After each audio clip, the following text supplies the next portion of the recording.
ప్రముఖ పంచాంగకర్త ప్రవచనకర్తగా గరికపాటి నరసింహారావు తెలుగు ప్రజలకు సుపరిచితుడు.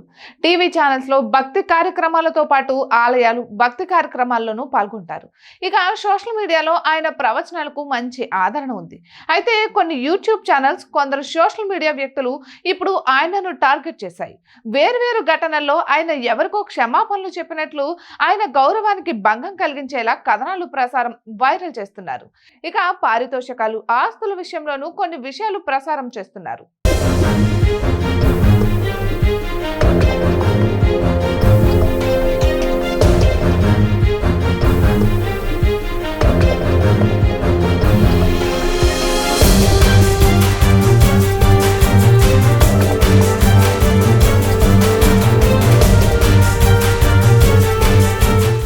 దీంతో గరికపాటి టీం అలర్ట్ అయింది. తప్పుడు వార్తలను ఖండించింది.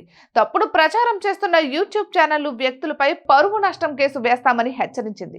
ఇక సోషల్ మీడియా దుష్ప్రచారంతో గరికపాటితో పాటు ఆయన కుటుంబ సభ్యులు, అభిమానులు ఆందోళన చెందుతున్నారు. ఇక ఇదిలా ఉంటే గతంలో గరికపాటి ఓ కార్యక్రమంలో పాల్గొనగా అక్కడికి మెగాస్టార్ చిరంజీవి వచ్చారు. గరికపాటి ప్రవచనాలు సాగుతుండగా చిరంజీవి రావడంతో అందరి దృష్టి అటువైపు మళ్ళింది. దీంతో గరికపాటి అసహనం వ్యక్తం చేశారు. చిరంజీవి పైనే విమర్శలు చేశారు. దీంతో మెగాస్టార్ అభిమానులు సోషల్ మీడియాలో గరికపాటిని ట్రోల్ చేశారు. ఇక అదే వేదికపై చిరంజీవి కూడా గరికపాటికి కౌంటర్ ఇచ్చారు. తర్వాత పుష్ప సినిమా సమయంలో కూడా గరికపాటి సంచలన వ్యాఖ్యలు చేశారు. Icon star Allu Arjun, creative director Sukumar combination లో పుష్ప సినిమా 2021లో విడుదలైంది. ఆ టైంలో ఇలాంటి సినిమాలు సమాజానికి హానికరమని గరికపాటి వ్యాఖ్యానించారు. ఎర్రచంద్రం స్మగ్లింగ్ చేసే వ్యక్తిని హీరోగా చూపించడం ఎంత వరకు సమంజసమని ప్రశ్నించారు.